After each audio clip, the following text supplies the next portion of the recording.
په تاسو کې ممکن ځینې ملګرو ته داسې میسیجونه راغلي وي یا په آینده کې درته راشي ماته هفته کې یو نه یو راځي د مختلفو نمبرو څخه وګورئ دې سره خواره دقت وکړئ دا یو ډېر غټ سکیم یا دوکه روانه ده د امارات پوسټ په نامه تاسو ته میسیج راشي چې کومه ډیلیوري یا کوم څه چې ته آنلاین راغوښتي دي نو زموږ څخه ادرس غلط شوی دی د لینک باندې کلیک وکړئ تر څو ستاسو ادرس اپډیټ شي او ډیلیوري تاسو ته ورسیږي اول خو اکثریت د داسې کسانو ته لیږل کېږي چې هغې خو هېڅ هم نه وي راغوښتي هغه د سوچ وکړي چې ماته کوم چا تحفه نه وي رالېږلي نو لینک باندې کلیک وکړي خو داسې نه ده د داسې اس ام اس سره خوره دقت وکړئ که چېرته تاسو د سره دقت ونه کړو نو زیات امکان شته چې د ډېرو پیسو څخه لاس په سر شئ دوی دلته د پیسو غله څنګه کوي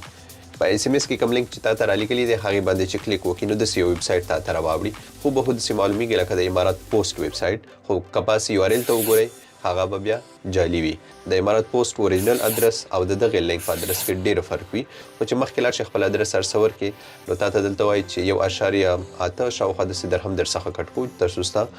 ادرس اپډیټ کېږي نو کله چې ته دلته ټول د بینک اکاونټ ډیټیل ورکړې یو اس ام اس درته راشي هغه بیا د مختلفو پیسو وي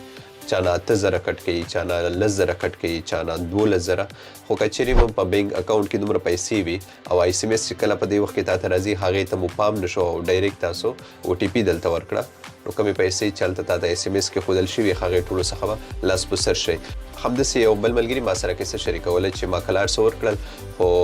چې اس ام اس ما ته راغی هغه د 8000 شاوخوا درهم و خو دا خدای فضل کړی چې زما په اکاونټ کې 8000 وي ګنې ما نه به ټولې پیسې دوی غله کړي وي نو تاسو په دغه شیانو کې خوره دقت وکړئ ځکه امارات پوسټ په خپله هلته وایي چې موږ چا نه د بینک معلومات غواړو د وټساپ د اس ام اس یا د ایمیل په ذریعه نو